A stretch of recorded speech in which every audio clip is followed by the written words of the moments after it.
Welcome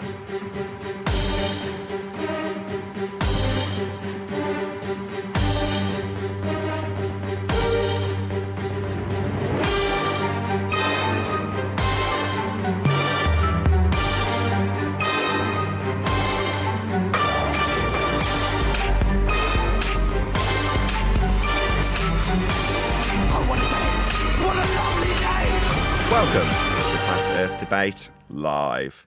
I'm your host, Nathan Oakley, and if you are new to this channel, or you've not done so already, then be sure to subscribe, hit the bell notification icon, and join button if you'd like to become a Nathan Oakley 1980 channel member and keep up to date with the Flat Earth Debate.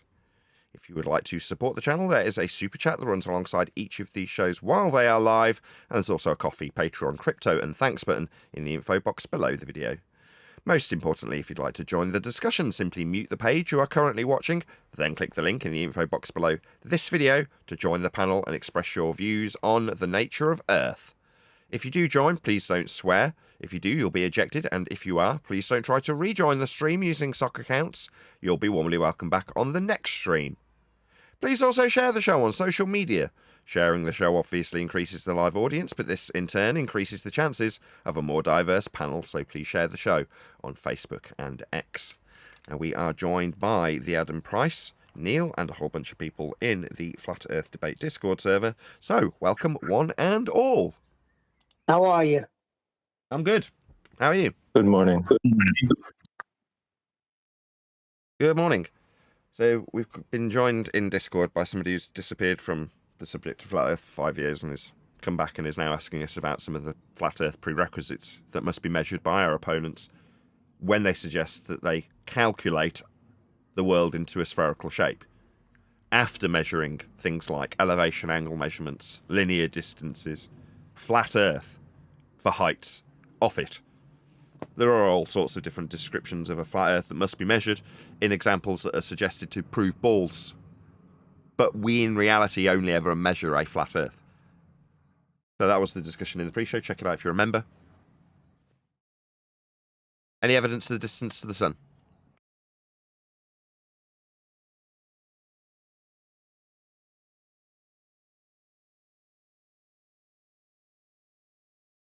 Don't all go at once. Plane. Say again, Adam. You'd only be able to measure from a flat plane. Yeah, the debate's over. For whatever reason, they've just pumped a ton of money, I would assume, into the Antarctic deception.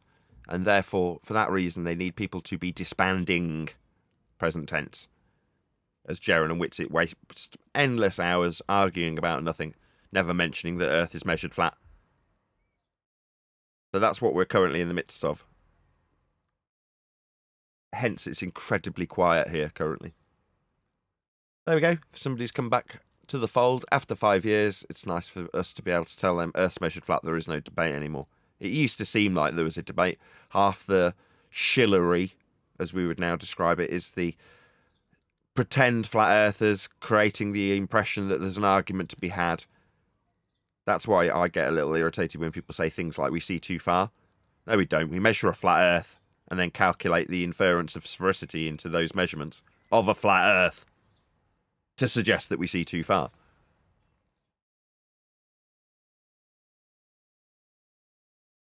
Any scientific evidence of gravity? Negative.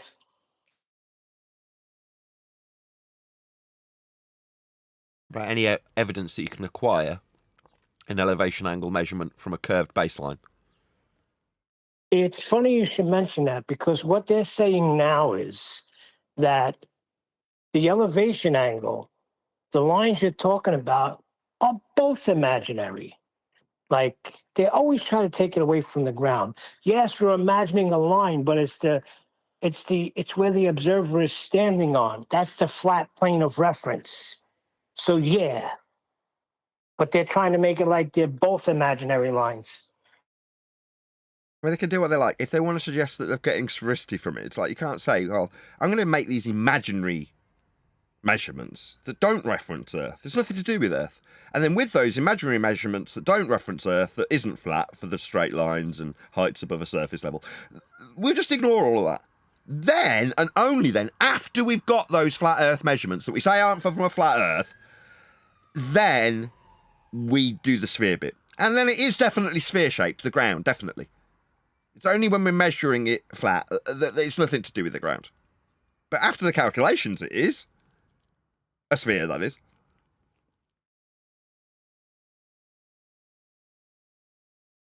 Yeah, it can never be the ground if it's flat. But if the ground is a ball, then it's fine. Then yes, the measurements were taken all of the ground. Well, you wouldn't be able to take the measurements if your ground was a freaking sphere. Yeah, you don't get elevation angle measurements from a curved baseline. So there is no latitude on a ball. There's only the measurements superimposed after the fact onto the spherical surface of a model. That can't be the ground because we wouldn't have got the measurements for those concentric circles. Flat in nature, measured with angles off a flat surface.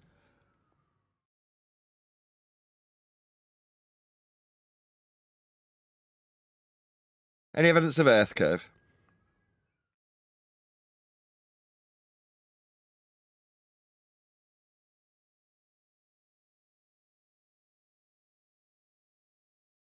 Don't all go at once. Well, they talk about effects of curvature when they say that there's bottoms of buildings missing.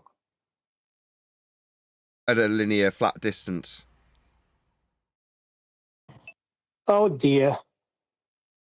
When they infer that sphericity for the blocked boats or buildings, they're measuring their height off a flat surface level, aren't they, Neil? Well, if you're talking about measurements, yes. The height off a surface level to compare to a distance in linear flat miles or kilometres will suggest that there's a, geometric physical sphere edge blocking your view at 1.22 times the square root of your observer's height off a flat Earth? That's absurd. You need a flat Earth to measure your height off it for that inference.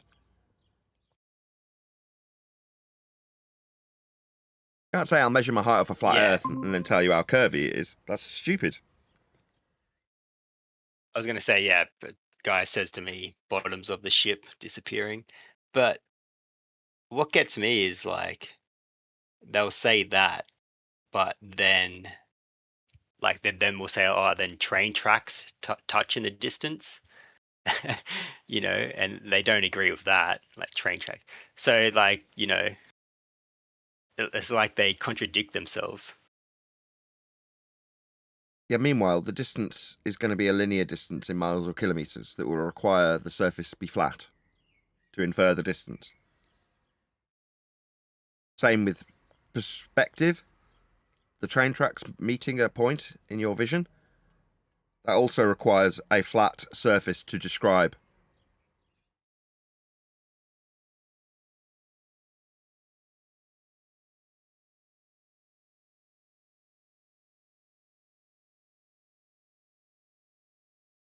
Yeah, I just thought it was funny. Just they look at the ship's bottoming out and then make a conclusion based on that logic. Yeah, I see train tracks touching, and you know, like, it's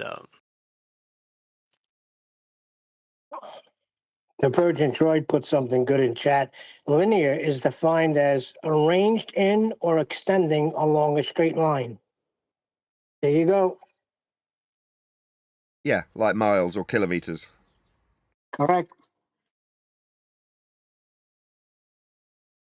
Or all the things that we measure with respect to Earth's surface.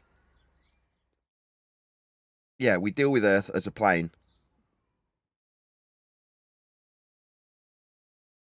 No, Nathan, everybody deals with Earth as a plane, not just we. Earth is dealt with as a plane by everyone, always, without exception. Even if you're going to deal with Earth, measure it, and then suggest that you've got some sphericity to infer after the fact, you'll still be measuring Earth flat in order to infer that sphericity based on your flat Earth height off it, for instance.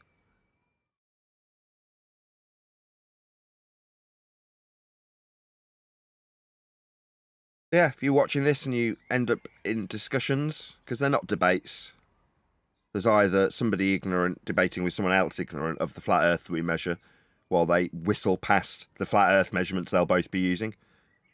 Or there'll be someone in denial telling you how they measure Earth flat, and somebody pointing out that they're measuring Earth flat, and then being told that that's because Earth's so big that we measure it flat.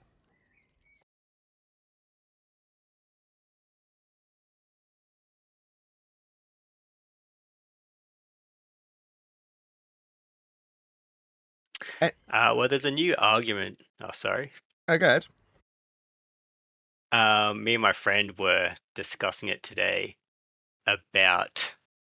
Now I know we don't subscribe to any maps or like AE map or whatever, but we're just talking about how on the globe, the north to the equator. Stop. The distance from Stop. the north. Stop. There is no north on a globe. North is a flat Earth direction. Point north. Are you pointing up or out?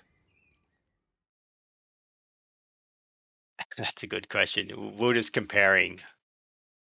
I guess. No, you're not. How do I What say are you it? doing is you're giving a flat Earth directionality and then saying on a globe afterwards, which makes no sense.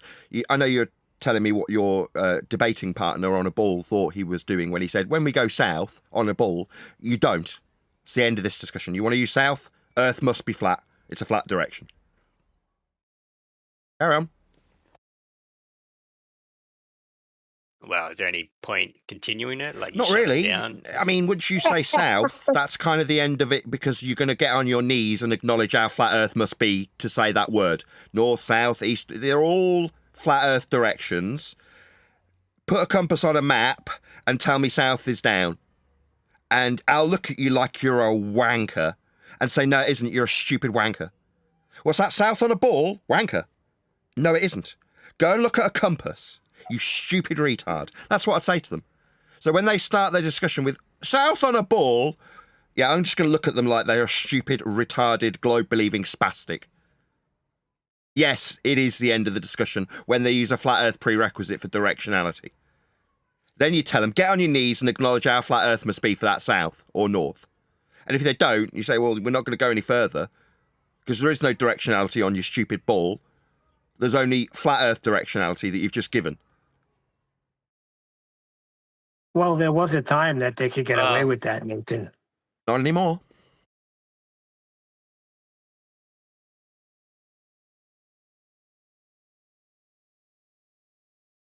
Just got to set the playing field back in the day for the last 10 years, where our opponents say, if I just use these 3 flat Earth prerequisites to calculate a ball, I can tell you how my calculated ball based on flat Earth prerequisites won't work on a flat Earth.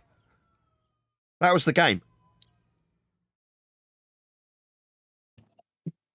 Or conspiracy cats, but I'll give you a flat Earth. What, yeah, because you had to, buddy.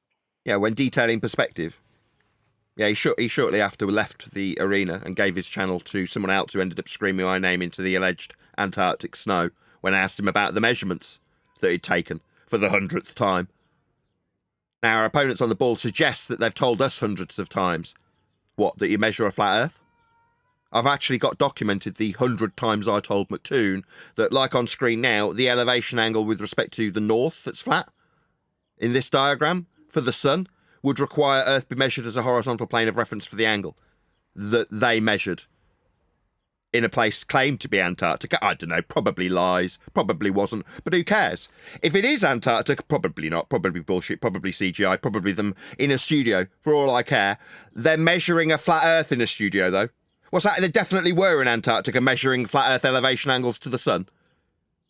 How interesting. Couldn't care less. They're measuring Earth flat in a studio or allegedly on the Antarctic Peninsula. Regardless of which one, they're still measuring Earth flat. So who cares?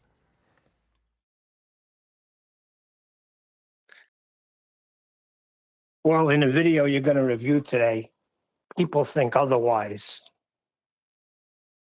What, in the one that you sent that we covered the first 18 seconds of? Yeah, the first 18 seconds when he was using a flat Earth, yes. very far apart, and you would have had a lot of difficulty traveling between them. Certainly it wouldn't have happened in just a couple of days. But today, many of us live where the roads are good and traveling hundreds of miles.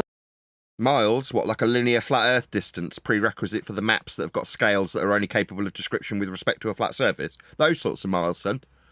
Yeah, you're going to need a flat Earth for that. So I suggest you get on your knees and acknowledge just how flat Earth must be for these miles that you're utilising. It isn't difficult to imagine at all, and...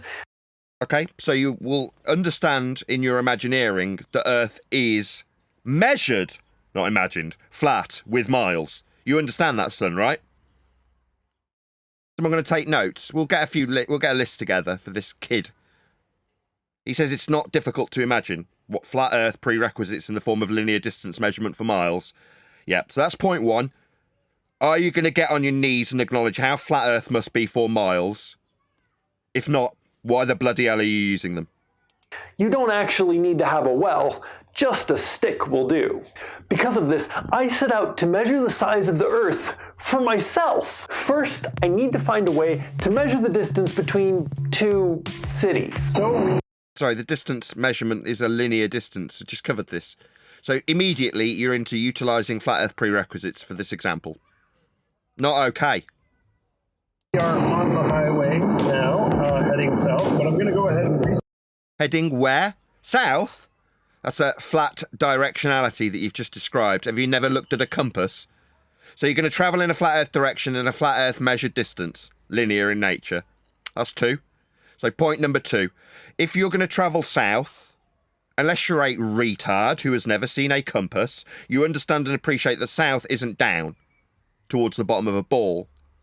It's out towards the horizon like on a compass. So point two, flat Earth prerequisite in the form of south. Set my trip monitor on the odometer here so I can have a good 0 point for how far we're going. So you're measuring Earth flat, sir, with your odometer. At the beginning of the show, I was asked how we'd be measuring Earth. And you're measuring Earth in linear miles on your odometer there, son. Yeah. So, yeah, you're going to be on your knees acknowledging how flat Earth is before we do anything. Now, at this point, I'm just stating facts. I'm not annoyed, I'm not angry. But if you take these facts that currently I'm quite calm about and start suggesting that we're on a fucking ball with them, then you're going to hear about it, you stupid specky twat. And that will give me how far I've traveled south when The distance will be linear on a flat Earth. If accurate, it will be flat. I do finally measure the shadow. Sure, I could have just used Google Maps, but that's hard. Google Maps takes its data from the Ordnance Survey that survey Earth flat. With respect to sea level, they get all the elevations and altitudes for profiles of the ground with respect to a planar surface. So if you're using Google Earth with respect to Ordnance Survey, then you are also using a flat Cartesian grid. Earth is flat for Google. Hardly making the measurement myself. The destination here is Pueblo, Colorado, which is about 100 miles or 161 kilometers due south of my home in Denver. I also need to have something to... Just to summarise once more, due south, flat. Miles or kilometres, flat, linear. So we've proven a flat Earth on multiple occasions thus far, before we've done a damn thing. Cast a shadow with. In this instance, I just got a couple of stakes from the hardware store and stuck them together with a little hinge there. So the idea is that as the sun shines down, I can line this up with the shadow that it's making. So this would be an elevation angle measurement then. So you're making an elevation angle measurement with a shadow. So let's define that elevation angle measurement that you're about to make. The altitude angle, sometimes referred to as solar elevation angle, describes how high the sun appears in the sky. The angle is measured between an imaginary line between the observer and the sun and the horizontal plane the observer is standing on. So that's three. Yep, this kid's measuring a flat Earth. and I need a protractor and a piece of string, then all I would do is measure the angle from the top of the stick to... Now, you're not measuring the angle, you're measuring the elevation angle of the sun. It's a specific type of angle that I just defined. The tip of the shadow. It's also important I made this measurement near solar noon. In my case, that meant 11 o'clock. Yeah, you notice how these two lines aren't bent.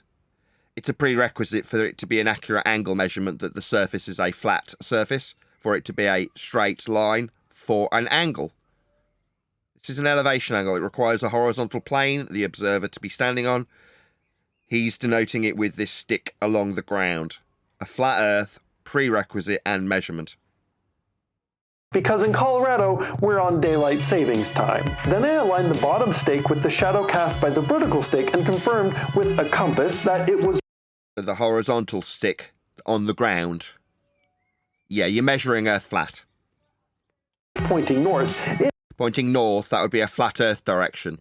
Notice how north on his compass isn't pointing downwards. If it wasn't, it would mean that I had missed solar noon. Then I simply stretched a string from the tip of the upright stake to the end of the cast shadow, and... Well done, you measured Earth flat. It's called an elevation angle, I just defined it. Measured the angle with a protractor. Yeah, with respect to the surface of Earth. Yeah. The angle of elevation is the angle between the horizontal line and the line of sight which is above the horizontal line. It is formed when an observer looks upwards. Suppose you are standing at the terrace of a building and looking upwards at the sky or at the sun or moon.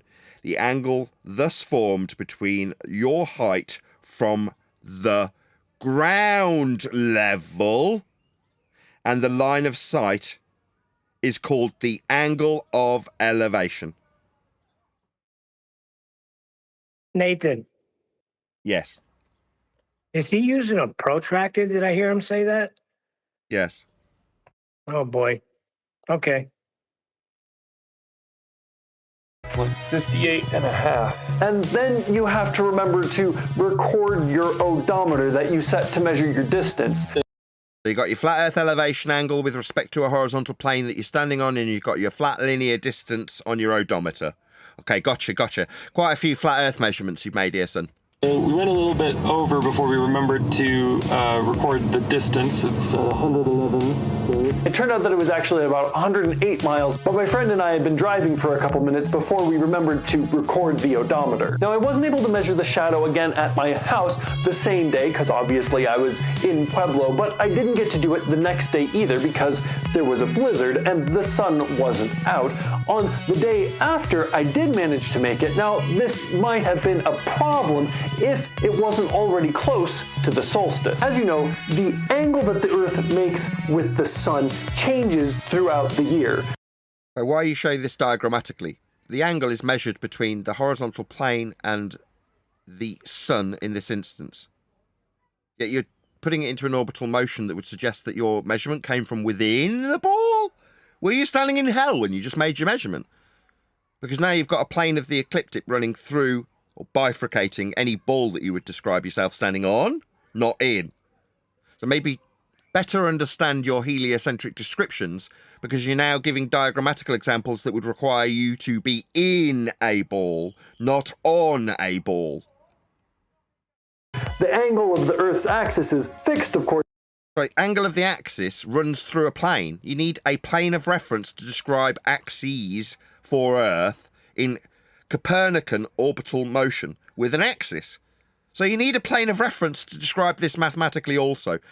Axes requires a plane. Of course, but as the Earth progresses around the sun in its orbit...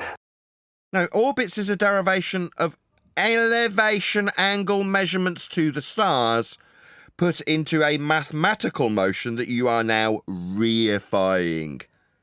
Look up what reifying means. Reification is the fallacy.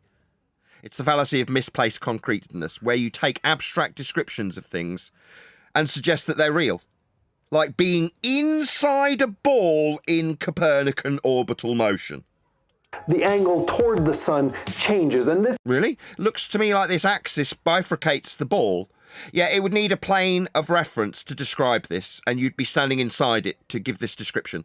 Nice that you put an accurate, reifiable description on screen for me to point out that you'd be standing inside this bifurcated ball for this angle measurement that would come from within the ball. You're definitely not standing inside a mathematically reified ball after the fact, son. You were definitely standing outside on a surface that you measured flat. You weren't inside any ball. You clown. This change is also what makes the changes in the length of the day. Really? Would it just be me, or would that not be the sun that did that? This pattern can be represented by a simple sine wave. As you approach the winter solstice, the days become shorter and shorter until they stop. And the tilt stop. What the bloody hell? I just said, wouldn't this have everything to do with the sun? He's got a picture of the Earth on a little sine wave. Wanker? That's the solstice. Means standing still. Right, is it just me, or is he putting a kids program up as his citation? Sorry, are you really putting this kids program up? Me, I'm going through the advanced stages of explanation of Copernican motion and reification of the orbital ecliptic and the plane of reference that you'd need to bifurcate for an axis. What's this guy got? He's got a fucking dog puppet. Rocket solstice. And then You specky wanker. What the fuck was that, you stupid retard?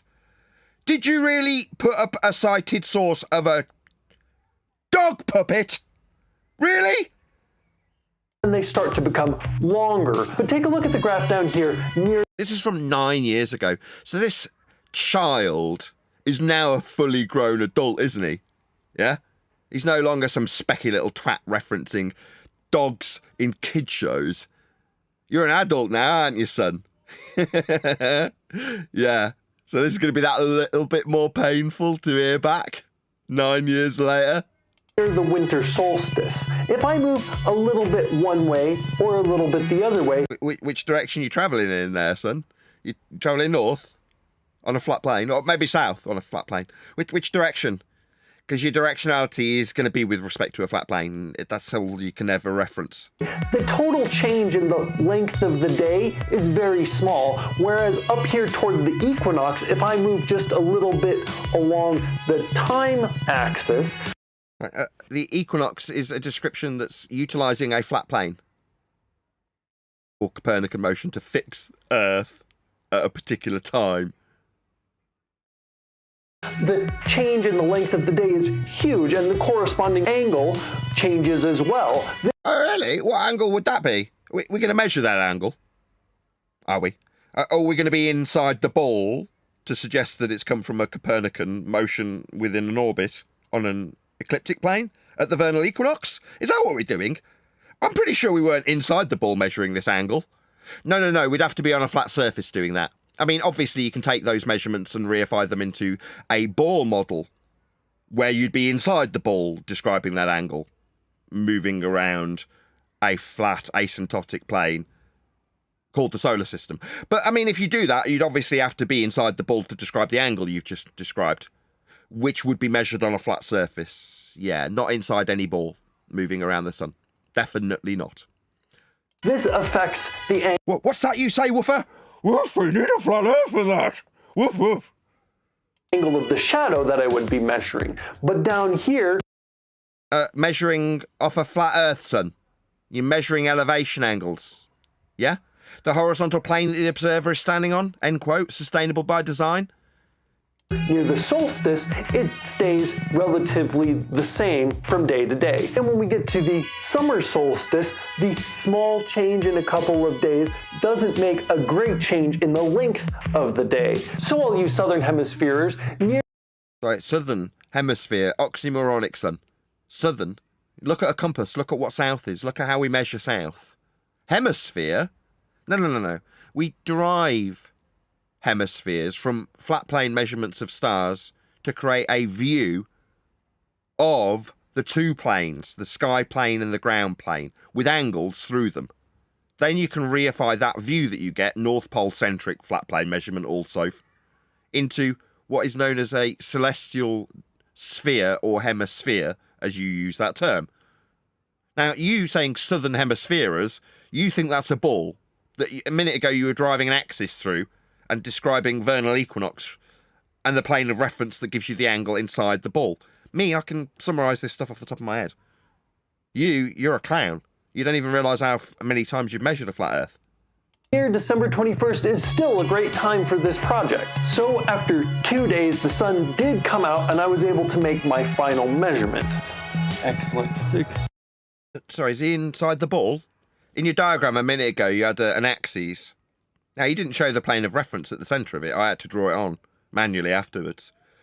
But that's where this angle would be coming from if you're going to describe it in orbital motion. Are you inside hell? Am I missing something? Is this just me, or does it look like there's snow on the ground? This doesn't look like hell. This doesn't look like core of the Earth, to describe it on the plane, at the centre of Earth, moving around the sun. Why were you diagrammatically showing a plane that you're not standing on to make the measurement? Oh, that's because you don't make a measurement that way, do you? It comes after the fact, after you measured Earth flat a few times. Yeah. So now I take the distance traveled and on a flat Earth, yeah, from your odometer, when you didn't do a very good job, you forgot to actually press the reset button or set the camera or whatever it is you forgot to do, spastic. This is obviously acceptable by the globe side. This inaccurate flat Earth linear distance measurement that's going to be used to suggest we're on a ball is perfectly acceptable. The inaccuracies are fine.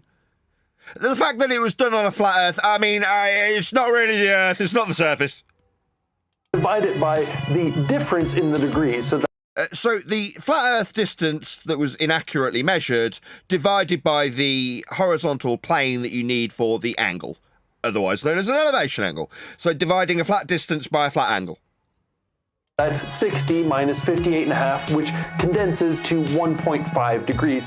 Difference of angle off a flat surface and a linear distance between them. Yeah, well done. You've proven a flat Earth. Welcome to flat Earth. You've measured a flat Earth. Well done. This is the rate of change for how far I go. So in a linear distance on a flat Earth. That's what it is. It's what, capable of description with respect to the measurements of a flat Earth and the angle of a flat Earth. Wow. This is definitely a flat Earth proof. For every 108 miles I go, I have in a linear distance 1.5 degrees flat angle change. Flat on the surface, flat for the angle, flat for the distance. We're measuring a flat Earth. Now for 10 years, son, 10 years, everybody on the flat side whistled past this. Nobody would have noticed that everything you just said required Earth be flat for it. Nobody would have noticed. They'd have hung on the next things that you said. Yeah? And the game was rigged. We had people planted within the flat Earth community going out of their way to make sure everyone understood that the where of the argument being picked up is about now. After we've measured Earth flat several times. This is where the argument starts. And the shills of the flat Earth community were here to tell us where the argument started. About here. After we measured Earth flat.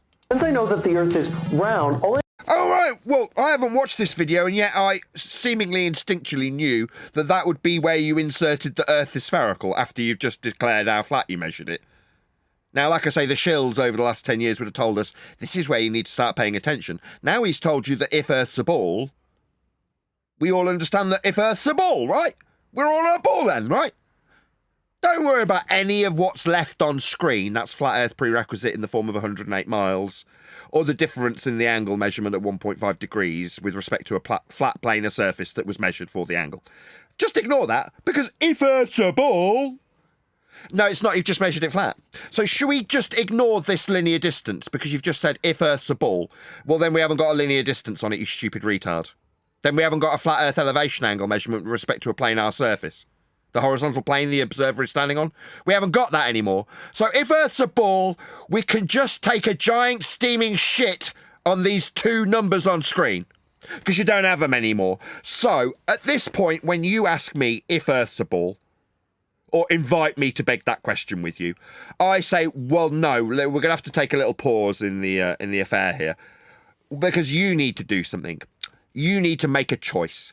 What do we do with these measurements on screen if, quote, Earth is a ball?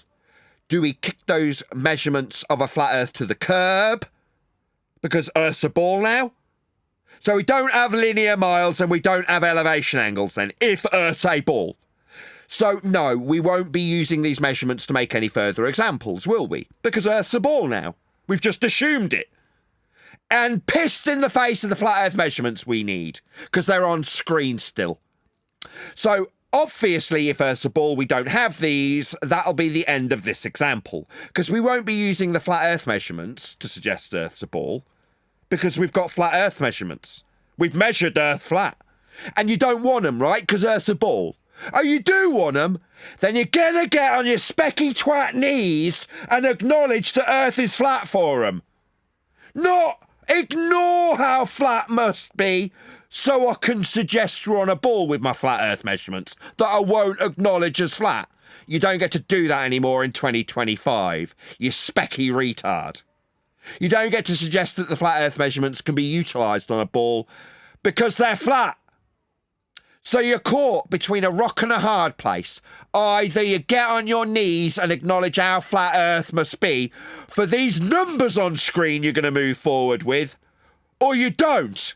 That's to say you relinquish your flat Earth prerequisite measurements that you thought you were going to be moving forward to suggest you were on a ball after measuring Earth flat. I won't let you. Now, we might get to hear this, I might have to play it, but I'm going to be repeatedly pausing it and saying you won't be getting to do this in my company. You can do it in your shill echo chamber where no one's critiquing you. Me, I've got an open door. I still get critiqued. Anybody could join and stop me. You could if you were watching this. In fact, this is the most appropriate moment to do that. Go and let this guy know, even though it's a 10-year-old video almost. Nathan Oakley, 1980, sent me with a polite comment that won't get immediately eradicated by the YouTube censor bots. Where's my chat gone? I can't find it. I've only got one screen because it's so hot. I don't have to find my chat. There it is. Okay, so yeah, I'm putting a comment in the YouTube live stream chat now. So you are in the live stream chat watching this live. Please do let the videographer, you can science it. This isn't science. I just noticed that. Is that what his name is? Yeah. Wow. You can science. This is maths that requires a flat Earth. Anyway, let him know. At Nathan Oakley 1980 sent me with a polite comment that doesn't immediately get removed by the YouTube algorithmic bots, or in this case, you can science it, the videographer. So toddle along. Let him know. At Nathan Oakley 1980 something. As I was just in the middle of ranting about, you could join. Yeah, you could come and say, no, you're wrong. I actually measure a curve angle for 1.5 degree difference. It was a curve angle off a flat baseline. You say, no, it was off a curve baseline. You could join to do that. Or you could alternatively say that I'm, in my echo chamber and that I mute people or some shit. When I point out how flat Earth must have been measured. It's still on screen for my audience. Notice nobody's here opposing me. There's a link you can join if you're watching this, if you're amongst the 66 people who this has been exposed to. Yeah? Gone are the days of me getting 250 to 300 viewers when I point out at the end of the argument, the end of the debate. No, what should we be paying attention to now? Should it be the fact that this man measured Earth flat 10 years ago? Or that we've been measuring it flat ever since? Or that when we point it out to certain globe-believing idiots, they tell us that's only because it's so big that we measure Earth flat. No, what we need to be paying attention to at the moment is the Geron versus Whitsitt shillery, because apparently they saw a 24-hour sun in Antarctica and measured it flat with elevation angles. Said nobody in the discussion that you will get presented with if you're looking at flat Earth currently. Or maybe you should look at Simon Dan talking about whether or not NASA are real. Or maybe you should look at Dave McKeegan saying how perfect the moon landing footage was. Me talking about second law of thermodynamics violating sky vacuums where we'd all be dead as gas followed entropic law and filled a sky vacuum that we'd have to travel through to get to the moon. That's ignored. Go ahead.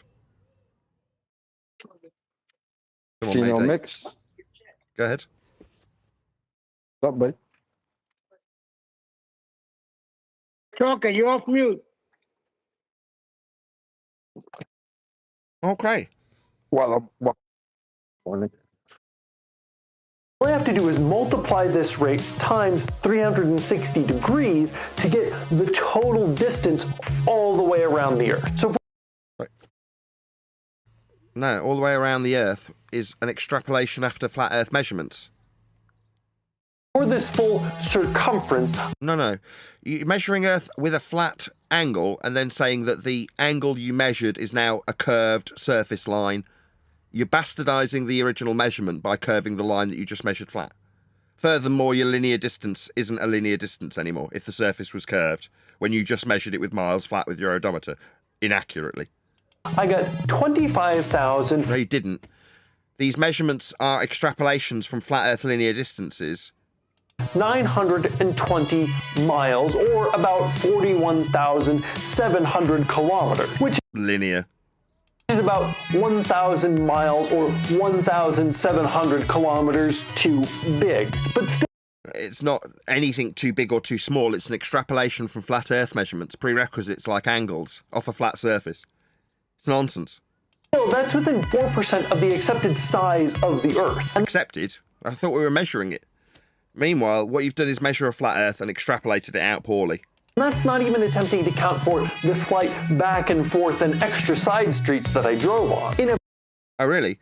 So what about the non-linear curve that you didn't drive on? Just ignore that. All right, but there might have been extra lateral movement with respect to the linear distance that I badly measured. Previous video, I used the size of the Earth to help determine the distance to the moon, and I just said that the size of the Earth was a known quantity, something that you could figure out. Well, So I figure out by measuring flat distances and then extrapolating out flat measurements of elevation angles. Oh, really?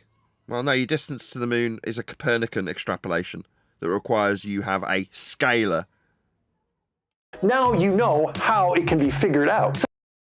No, you just measured Earth flat to figure it out. Now, that extrapolation after the fact still needs Huygens to assume that Venus has the same radius as Earth. So if you're going to infer this or impart this on Copernican motion, you haven't inferred where you got the scalar from. Just an amateur, you don't really know what you're talking about. Since it's a holiday season, I expect a lot of you are going to be traveling. So on your travels, I'm hoping that some of you will go ahead and try it out. And since it's near the solstice, a day, give or take, isn't going to make a big difference when you're making this sort of a measurement. Just Which measurement would that be? The linear distance measurement or the flat Earth elevation angle measurement? Which measurement? make sure that when you take the difference between your two locations, you're just The difference in angle, the difference in elevation angle measured off a flat Earth? talking about the north-south difference and not any. Is it just me, or did he just say north-south and move his hand up and down? So do you not understand No, that's what he did. what north and south are, you crazy-looking retard? Look at south on a compass and then move your hand up and down and tell me that that's north and south. Now, it's what you're doing is you're in cognitive dissonance where south stops being south because you've juxtaposed your flat Earth linear distances and flat Earth elevation angle measurements onto a ball that has south on the bottom of it. It's just retarded. East-west variation. You can find more details and experiments on my blog. Like more experiments, you didn't detail an experiment, you detailed measuring a flat Earth with elevation angles and linear distance measurements on a flat Earth also. Do you think this was an experiment? Oh my god. Now because this stupid specky retard has told his audience and mine that he's done an experiment, I've now got to actually go through what an experiment is. So that I don't make my audience more dumb like him. An experiment is the elucidation of a cause and effect relationship based on naturally observed phenomena. Step 1, observe natural phenomena, something occurring in nature. Step 2, suppose the cause. The cause must be capable of variation and manipulation by you, the researcher, and real. That's a hypothesis. If causal influencer, supposed at this stage, then naturally occurring phenomena. That's a hypothesis. Experiment is the actualization of said hypothesis. Variation and manipulation of presumed cause to see if it influences an effect you observed at step 1. If it does, you validate your alternative hypothesis. That's a successful, validated experiment. You can then form theory. That's science. That's experiment. This man's a wanker. Or you can click the subscribe button Hold for on, more Nathan. Yeah, go ahead. So you mean to tell me that looking at the Earth and saying, wow, Earth's so biggy, I wonder if I could measure it. That's not science? That's not a phenomenon? No, a phenomena is something happening. Oh, dear. So for you to go, I wonder what if that happened, something's got to happen. Then you can go, I wonder if I can make that happen by varying X. Look at it, I varied X and nothing happened. Oh, you didn't successfully cause the effect then. So that would be a validation of a null hypothesis. If A, not B, zero different result. A varied A, or let's stick to the same terminology, a varied X and Y didn't happen. Yeah, well, that's successful science there. You supposed a cause, you varied your cause, and it didn't cause the effect. So you successfully validated the null. Now, obviously, you don't test to validate the null. No one wants a zero difference result. But if you get one, you've still done science. That's what science is. You either validate the null or you validate the alternative. Only one can be validated, and only one will be validated if you perform experimentation based on a valid hypothesis after observing a natural phenomena that you want to know the cause of. That's science.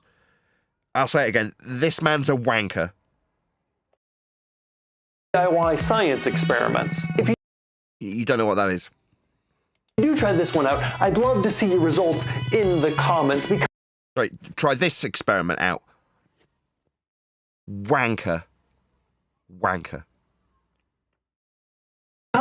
you can science it.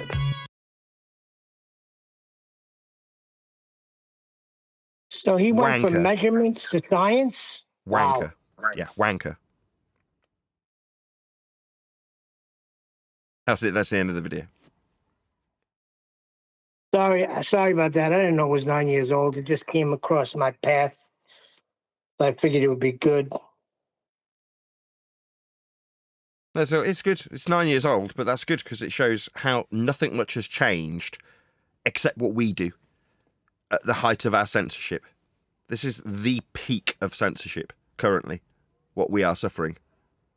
Why? Well, because we talk about Earth being measured flat. It's the end of the debate. The whole charade of being a debate to perceive was to hide the fact that all measurements of Earth are flat, and all instances that suggest we've got Earth measured as a sphere relied upon Earth being measured flat, like this young scallywag just did back in the day.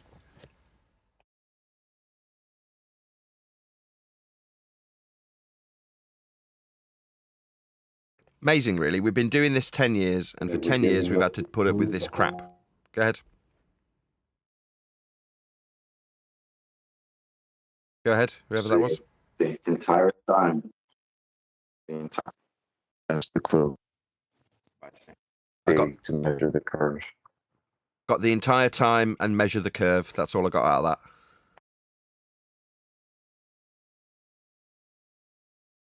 So the entire time they were giving us the clue. They were telling us themselves it's too big to measure the curve.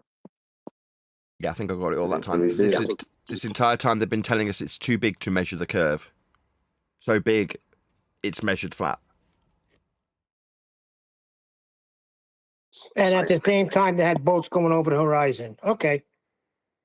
After measuring Earth flat also, so surface level and parallel eye level for a derivation of a dip angle measurement to a point in orthographic view marked with an X labelled horizon at 1.22 times the square root of the observer's measured height in feet off surface level for parallel eye level. Earth is flat in Earth curve maths.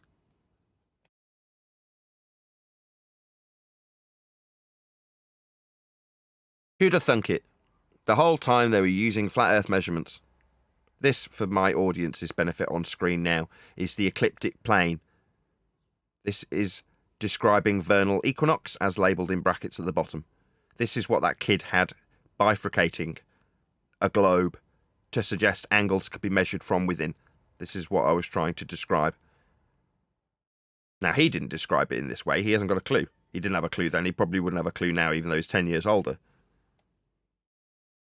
But we're not inside hell. We're not measuring angles from any vernal equinox-based heliocentric plane to try and fudge the idea of angles coming from the centre of a core of an Earth that moves around the sun. It's utterly preposterous and ultimately only ever utilises one type of measurement, and that's a flat Earth measurement. In all regards, every single time. Putting it in the middle of a ball doesn't change the fact that you're still measuring a flat Earth.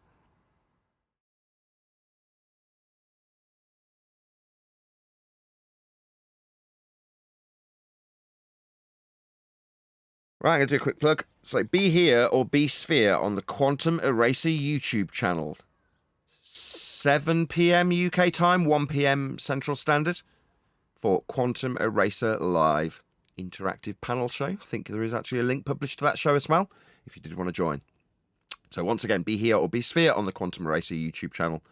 And that is in approximately, I'm going to go 4 hours time, if you're watching this live.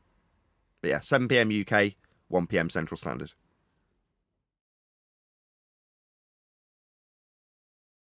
I would assume you're going to be covering Jaren and Whitsit talking endless garbage that goes nowhere.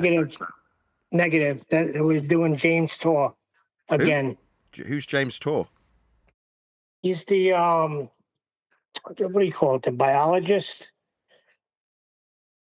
the Christian biologist. Christian biologist.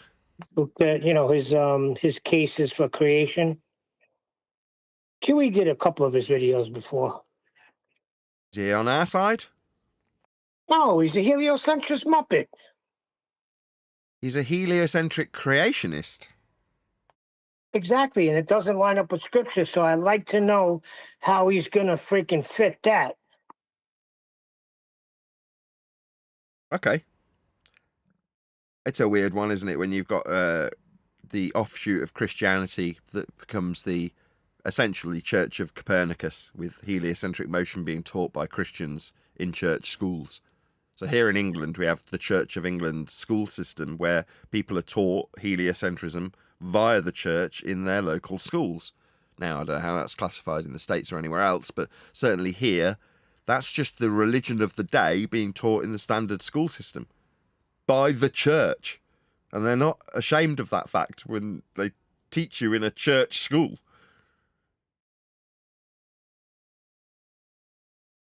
I'm sure this won't surprise you, but he doesn't have a clue what science is. Neither did we 10 years ago. Even the people who did know what science was, didn't know what science was. They were taught at some stage, and then they had a fork in the road where cognitively their brain took two paths at once. One that, in order to survive in whatever scientific endeavour that they were doing, they understood implicitly what science and the scientific method was. And on the other hand, all of that gets relinquished to maintain a heliocentric, school-taught, church-based belief. So Adam is the best example of this, although Dr. John Dee, if he was still floating around as much as he used to back in the day, would also be a prime example of this. When you explain to somebody educated in the scientific method what the scientific method is, they know. And they'll almost laugh at you. Of course, I know. But then when you point out that the science of the day, or any explanation that's utilising words like experiment, doesn't actually have that adhered to, they can't quite frickin' believe it. And we'll start to justify the bastardisation of a scientific method that started off as empirical. It still is. But the descriptions therein have changed. Science isn't science anymore for the people who use those words. Now, when that was pointed out to me, I had no preconceived notions of science. I was quite lucky in that regard. I studied performing arts. But for the guy who studied science, it's a lot more difficult of a journey. They're not a blank canvas when it comes to the information. They've got preconceived notions. And it has to be beaten into them, as Adam would testify to. Now, he's not here, otherwise he'd give his testimony in that regard. Yeah, but Nathan, that was the trick, because that's what I thought, that it was scientifically proven that, Earth was a sphere. This is back in the day. So they managed to put those two together, even though it has nothing to do with science, but that's the trick they use, because if you say it's science, then, You know what you're talking about. Yeah, like that kid just did. He's labelled his science channel science when he's talking about maths.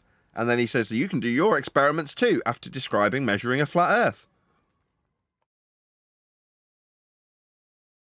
Yeah, it's got a lot of validity because that's how you used to end an argument. All you got to do is say, no, it's a scientific fact. And the other person will just submit. Oh, okay. Scientific fact. I can't argue with that. Well, yeah, in context, that's true. If it was a scientific fact, then no, you wouldn't be able to argue it. It's empirically validated through cause and effect reasoning based on experimentation. So no, you don't argue with validated science, but that's why they've hijacked it. Because you can't argue with it, if I call my just so story science, then you can't argue with my just so story. Yeah, that's my point. That's how you send it. It's scientifically validated. Oh, okay, you win. We covered that about maybe 7-10 days ago, something like that, when we were covering that section of the book. So there's a process whereby science, in quotes, the community of science, if you could describe it as such a thing, has greased the skids of the hijacking of the scientific method by renaming natural laws scientific laws. So if you can call something that describes that which occurs always science, you open the floodgates to calling other descriptions science. So you have the scientific laws. No. Natural laws describe that which occurs always. Science explains the cause of an effect. So once you've elucidated the cause of an effect, that's a powerful notion because it is empirically validated. Same with the null. Like I said earlier, you're not testing to prove something doesn't cause something else. You want to prove that you do have the causal influencer. When you are unsuccessful in that endeavour, that is to say you do your experiment and you don't get a result, zero difference. Null proven. That statement, A does not cause B, is a proven fact if you've tested it by experiment. You're never going to add soil to water and make it boil. If soil, the presence thereof, is your causal influencer in a hypothesis that is trying to establish the cause of water boiling, then no matter how much or how long you spend adding soil to water, will it ever cause the water to boil? Because heat is the causal influencer in that regard.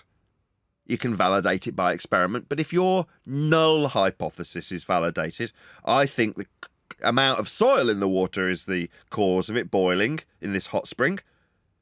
Surely, if I add enough soil in an experiment, if soil, then boiling water, as my alternative hypothesis. If soil, no boiling, is also part of that, it's the null, the antithesis of my prediction.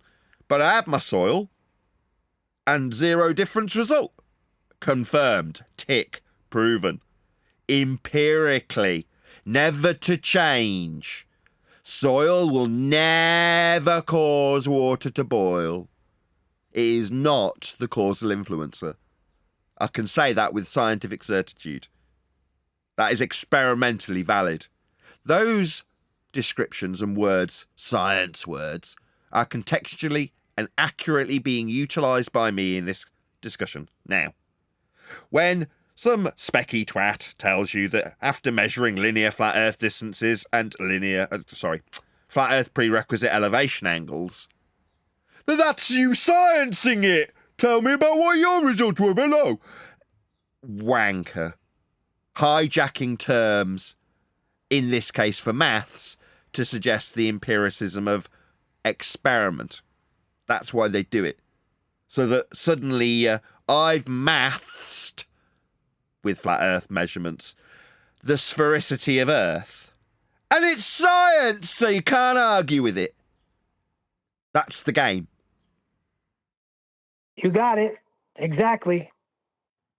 But how do they play this game with the term pseudoscience or in the background the whole time? Like, I don't even understand how they got away with that. Yeah, back in the day when we were learning supposedly this the stuff. people who are Sorry, I thought you were done. sorry. Yeah, you get. No, the people who are purporting science, well, they purport to know what pseudoscience is, right? They would know the difference, which is the weird part when, we were being told when this started, we were being told left and right, science proves that we live on a globe, guys. What's wrong with you guys? You guys never went to school? And all we had Nobody to say can tell us was, what pseudoscience is. show us the science that you're talking about. And then it turned to science doesn't prove things. Eli said no one taught us what science is. Oh, pseudoscience. Correct. No, Yeah, if but the you ask people the who were Glober what pseudoscience is, they can't tell you what it is because they don't have anything to replace it with. So it's just for the audience's benefit. They've never told me what pseudoscience is. They just say pseudoscience. They've never actually defined what pseudoscience is. So pseudoscience is the claim of an application of the scientific method where one has not been adhered to. Yeah, experiment. Yeah, I mean, you can't suddenly demean the process of maths or measurements simply because of the attribution of the word science or experiment by a numpty. That doesn't invalidate the measurement. It invalidates the numpty's description of it as science. So in this case, if you take an elevation angle measurement accurately, or a linear distance measurement on an odometer, okay, that's fine. You've just measured Earth flat with an odometer, or you've just measured Earth flat with an angle. What's that? It's an experiment? No, you're a wanker. Still a measurement of a flat Earth. It's just not science. Now, when you start suggesting that measurements of black holes is science, then yeah, pseudoscience isn't suddenly overcome by the measurements that don't exist, because there aren't any. There's just a claim that they've done science when they talk about black holes. They haven't. Ergo, the truest sense of pseudoscience. No application of the method whatsoever, and there is no valid measurement that you could call it, well, it's fine, it's still maths and true.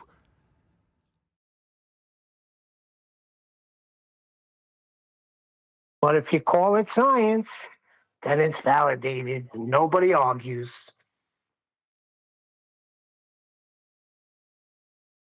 It's literally the same thing as like when they were telling us it's too big to measure the curves. It's like when they were telling us, oh, science doesn't prove things.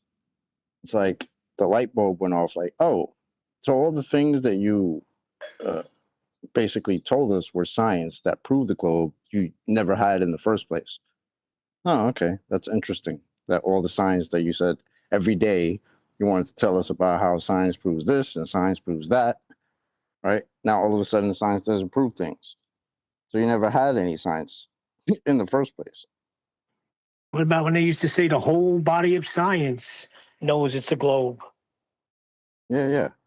Shit like that. How do you go from the whole body of science proves it's a globe to, oh, science doesn't prove things? I'll tell you when you prove that the globe cannot be scientifically validated, then science doesn't prove things. It only disproves. Couple of quick shout outs. Shout out to Crockett, who says Nathan Oakley is ace. Please share the show, like and subscribe. Thank you very much for the super chat. And also Robert Guns Realist, who says, you and your crew are #1. I'm 100% on your side. Cheers. Oh, thanks, Robert. Really appreciate it. And Crockett, really appreciate it.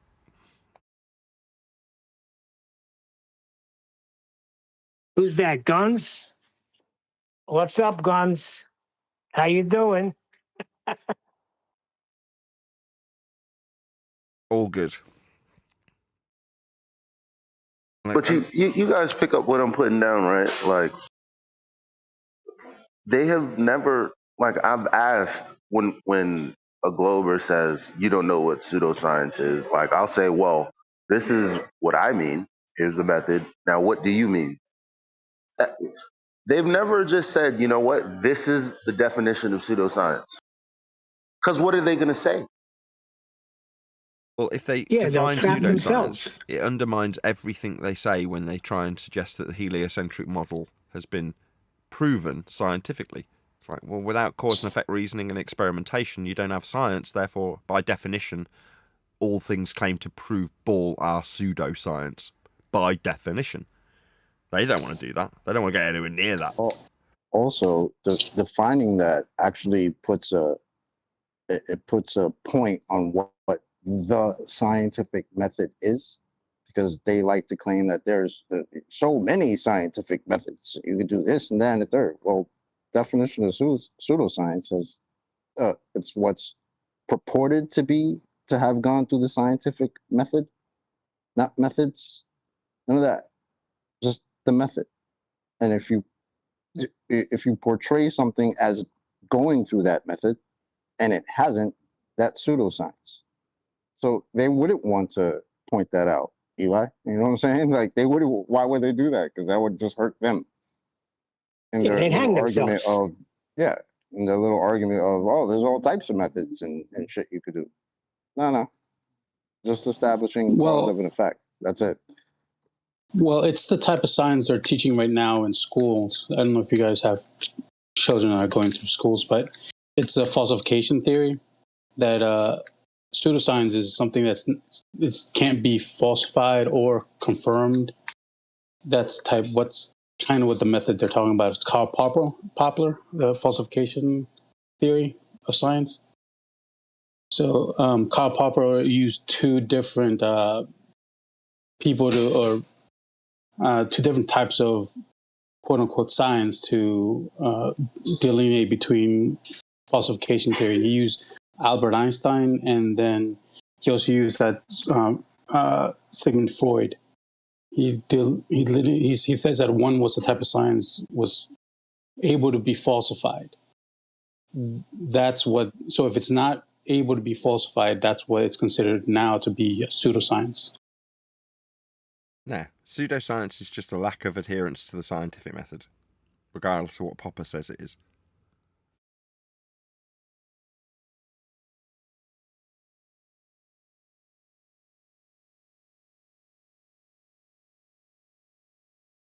They definitely don't teach that in school anymore, by the way. It sounds like they're trying to do what they like to do and make it more vague, because the more vague you keep the stuff, the harder it is to pinpoint what is actual science and what isn't. And it sounds like that's what they're trying to do. I mean, that's always what they've done. Has Einstein ever had an experiment? No, the whole experiment thing was taken out of context, because my son had supposedly doing a scientific experiment where he had to write down the different temperatures of the day in 1 week, and that was a science experiment that he did in public school. Don't get me wrong, I homeschool both kids and they both get stuff that's labelled as experimentation all the time in kits that we buy. And they're not. They're examples of chemical reactions and things like that. Like if they're making, I don't know, slime, and they're combining a few chemicals to get it to produce that material. That's not science. But it's labelled. Sounds like chemistry. But it's still labelled science. And they'll say it's an experiment when you're mixing stuff. No. This isn't validation of cause and effect reasoning based on hypothesis construction and actualization. This is just us mixing stuff together.